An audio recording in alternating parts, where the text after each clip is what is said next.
প্রিয় দর্শক, আপনি জেনে অবাক হবেন বিশ্বের সবচেয়ে শক্তিশালী সুপার কম্পিউটারের থেকেও আরও অত্যাধুনিক এবং আরও শক্তিশালী গাণিতিক কোডিং রয়েছে সূরা আল কাউসারের মধ্যে। পবিত্র কোরআনের এই একটি সূরা পৃথিবীর সকল সুপার কম্পিউটারকেও ফেল করবে। বর্তমান বিশ্বের সবচেয়ে শক্তিশালী সুপার কম্পিউটার 20 সেকেন্ডে 2 লাখ ট্রিলিয়ন গণনা একাই করে ফেলতে পারে এবং গবেষকরা বলছেন 100 জিবি স্পিডে ডেটা ট্রান্সফার করার ক্ষমতা রয়েছে এই সুপার কম্পিউটারে। তবে কোরআনে পাকের মধ্যে সূরা আল কাউসারে বিদ্যমান গাণিতিক কোডিং এর সামনে এই অত্যাধুনিক সুপার কম্পিউটার কিছুই না। সূরা আল কাউসার হলো কোরআনুল কারীমের সবচেয়ে ছোট সূরা। দর্শক, আপনি জেনে অবাক হবেন যে কোরআনের এই ছোট্ট সূরা আল কাউসারের মধ্যে 10 সংখ্যার এমন এক গাণিতিক কোডিং রয়েছে যার সামনে এই বিস্ময়কর সুপার কম্পিউটার কিছুই না। কোরআনের এই ছোট্ট সূরাটিতে মোট 10টি শব্দ রয়েছে, যার প্রথম আয়াতে মোট 10টি অক্ষর রয়েছে। তেমনি দ্বিতীয় আয়াতেও অক্ষরের সংখ্যা মোট 10টি এবং শেষ আয়াতেও 10টি অক্ষর রয়েছে। যে সকল অক্ষর বা হরফ এই সূরার মধ্যে মাত্র একবার করে এসেছে তার সংখ্যাও 10।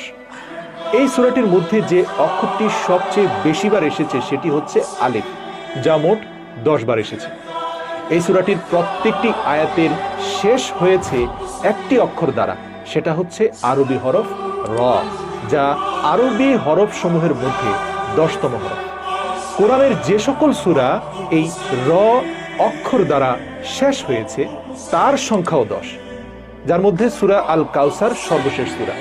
এই সূরাটি 3টি আয়াতের প্রত্যেকটি আয়াতের দ্বিতীয় শব্দটির শেষ অক্ষর হচ্ছে কাফ এবং এই কাফওয়ালা 3টি শব্দের মোট হরফের সংখ্যাও মোট 10।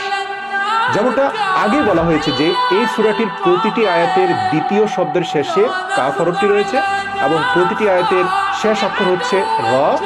এবার বোঝার বিষয় হচ্ছে এই যে কাফ অক্ষরটির সংখ্যাগত মান হচ্ছে 20 এবং রা অক্ষরটির সংখ্যাগত মান হচ্ছে 200।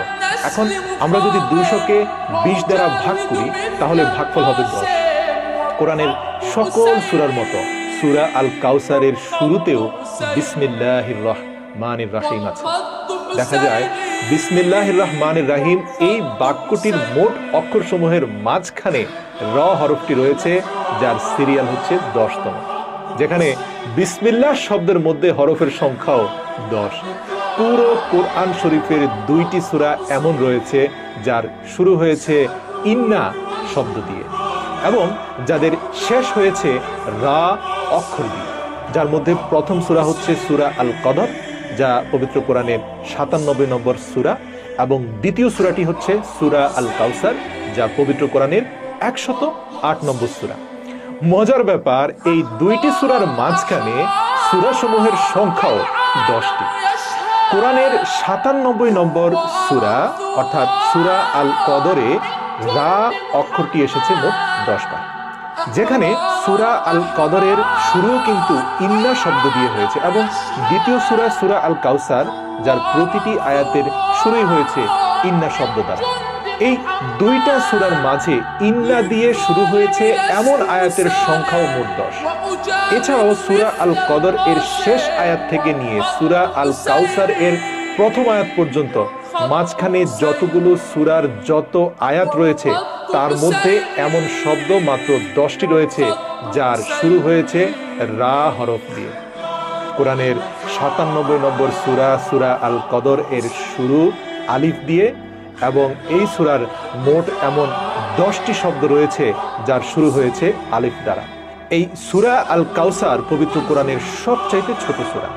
এই ছোট্ট সূরা আল কাউসারে মহান আল্লাহ রাব্বুল আলামিন এমন গাণিতিক বিস্ময়কর কোডিং লুকিয়ে রেখেছেন যা স্পষ্টভাবে প্রমাণ করে যে এই কিতাব কোনো মানুষের লেখা নয়, এটা স্বয়ং আসমানি কিতাব, আসমান জমিনের মালিক আল্লাহ রাব্বুল আলামিনের তরফ থেকে এসেছে। সুবহানাল্লাহ, যিনি এই ছোট্ট একটি সূরার মধ্যে এত নিখুঁত গাণিতিক বিন্যাসের সাথে শব্দগুলোকে বিন্যস্ত করেছেন, যার সমাধান এই দুনিয়ার সবচাইতে শক্তিশালী সুপার কম্পিউটারও করতে পারেনি। এখন আপনি ভাবেন যে এটা তো কোরআনের সবচেয়ে ছোট সূরা ছিল, তাহলে কোরআনের অন্য বাকি এত বড় বড় সূরাগুলোর মাঝে কত গাণিতিক ক্যালকুলেশন রয়েছে। নিশ্চিতভাবে আপনার বিবেক কাজ করা বন্ধ করে দিবে যদি আপনি এই বিষয়ে ভাবতে শুরু করেন। এজন্যই আল্লাহ তাআলা পবিত্র কোরআনে মাজিদে বলেন, আমি আমার বান্দার প্রতি যা কিছু নাজিল করেছি, যদি তোমাদের এর মাঝে কোনো সন্দেহ থাকে তাহলে এর মতো করে এমনই একটা সূরা বানিয়ে নিয়ে আসুন। আল্লাহ তাআলা আমাদের কিয়ামতের দিন হাউজে কাউসার থেকে পানি পান করার তৌফিক দান করুন, যে হাউজে কাউসার নিয়ে সূরা কাউসার নাজিল হয়েছে।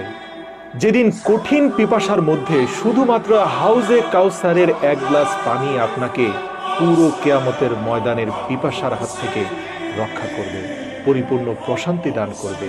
সেই হাউজে কাউসারের মালিক মুহাম্মদুর রাসূলুল্লাহ সাল্লাল্লাহু আলাইহি ওয়াসাল্লামের সাথে আমাদের দিদারের তৌফিক দান করুক, এবং শেষ বিচারের দিন যেন আমরা এই কাউসারের মালিকের কাছ থেকে শাফায়াত পেতে পারি, সেই তৌফিক যেন আল্লাহ আমাদেরকে দান করে। আমিন।